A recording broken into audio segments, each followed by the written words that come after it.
Already? Yeah. My bad. My name is Ivory. I am the owner and the creator of Rub My Belly. I got 42 different flavors of what Chicago would call a pizza puff. I started making my pizza puff about 2 years ago.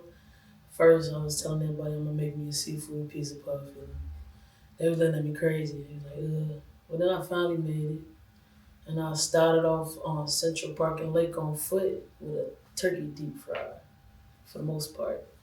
You know how black people is when they hear you say something they ain't familiar with, everybody is turning me away like, no, I'm good. Because you think of automatic red sauce when it comes to puffs, but for the most part, I pushed through that day and I just started giving out samples, and that's how I became this. I've been actually cooking since I was 6 years old. I do a lot of other different things outside of this though, but I got a food truck and it's of course called Rub My Belly. It took a lot. Like I said, I started on foot. So the first year was pretty hard because it's you're just one person doing it. I do all the grocery shopping, then I gotta prep, then I gotta fold, then you gotta load the van up because I was working out of my van. I had to get the tents, the tables, and every day I do all that. Set up my table, then I had to work. So for a whole year straight, I did that. I worked outside. Then the second year, I tried to figure out how I could make more money. So I started going to the shops. So I started making my home cooked food. I had to put the puffs on hold because people like oxtails and they like pasta. They like real meals. So I started going to the shops and the boutiques and the car washes, selling my food out my van, but still promoting my puffs. And I do puffs on weekends, every Sunday, for the most part. And I work my ass off. My wife has a shop, well, what you call it, a suite. And there was this big bus that was in the parking lot. When I first started dating her, I used to be like, "You gonna be my food truck." And I walk past it, just talking shit. I meant it, but I didn't know how I was gonna get it. And I end up talking to the owner of the shop or the building for them. And she let me take the bus. But we made an agreement that I would make a $500 payment every Friday. So that kind of put me into crunch mode. So every week, I started making drinks, illegal drinks. I ain't gonna tell anybody that. No, I'm just playing. I started adding extra stuff to to what I was selling in shops. And I drop off $1,000 or whenever I got some extra until I paid it off. And she had gave me a deadline, like, if you pay it off by July 1st, it'll be $7,500. But if you stay to September, I think she said it was gonna be like almost $9,000 for the most part.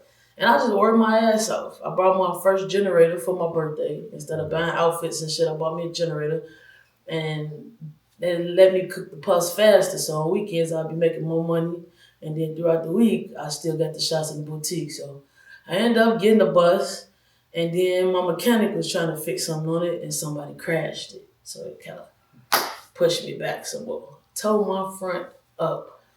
And I ain't gonna lie, I got a little sad, but I went straight to work. I still packed my shit up, put my tent up, and I'm like, well, we gotta fix this out of pocket because I ain't got no insurance, and this lady took a chance out on me. Gotta fix it. End up fixing it out of pocket.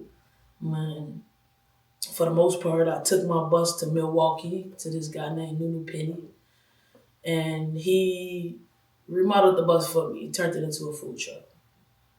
Now, he did it Milwaukee's way, though. So that was another obstacle when I got to Chicago.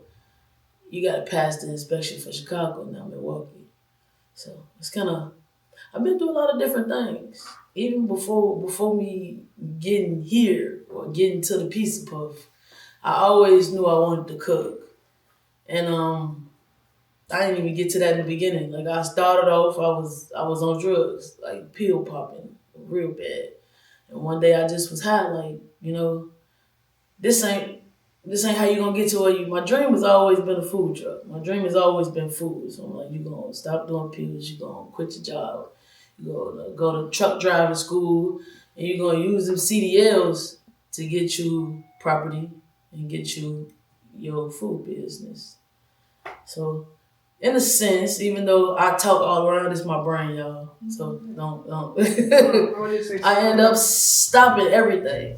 So that little crash and the little stuff that I had going on, for me to still get to where I am right now, I was able to just eat it. Cause like your ass was just a club. You went from a club to this. You are making progress. You went from a club, you went to somebody's bill collector making $10 an hour, and you went to driving somebody's CTA bus, and then you went to this, and now you at the city. And it's like you have to actually sit and think of all the things, all of them that you went through, because you still be going through them inside, because you can relive those moments, and you gotta say, this what I want, this what I need, this what I gotta do. Excuse my language, fuck that. We gonna push it moving, gonna keep it going, and shit. That's how I got my food truck. This how and shit. Even when you get to what you need, it's still issues, because now you gotta fund this, and now you got the government in your pocket, and now you got people looking at how much money you're making, and then you still got home, and you still got a wife, and you still got children, you got everybody pushing, pulling, and then you be inside your mind like, I gotta do this, I gotta do that, but I still gotta do my food truck, my food. I gotta put that in place first. That gotta come first. I gotta pray every day before I walk out. I just honestly was cooking 2 weeks ago. I brought my birthday in a hospital. I was at the park cooking, and a guy they had a confrontation with two of the girls that came to support me, and they had beat the girl up real bad. And I had got mad because I'm like, I don't move like that on my truck. I ain't that type of person no more. Like, I used to be real high headed, and a lot of people used to me fighting, like real bad. But I don't be on that no more. So it kind of pissed me off for them to bring that type of negative energy to my truck. So I left them there. And I pulled out, and the dude that was fighting, he came in, took a bottle and threw it like towards my face while I was driving my truck, and I did like this, and it bust my head open. I had to drive my truck home bleeding.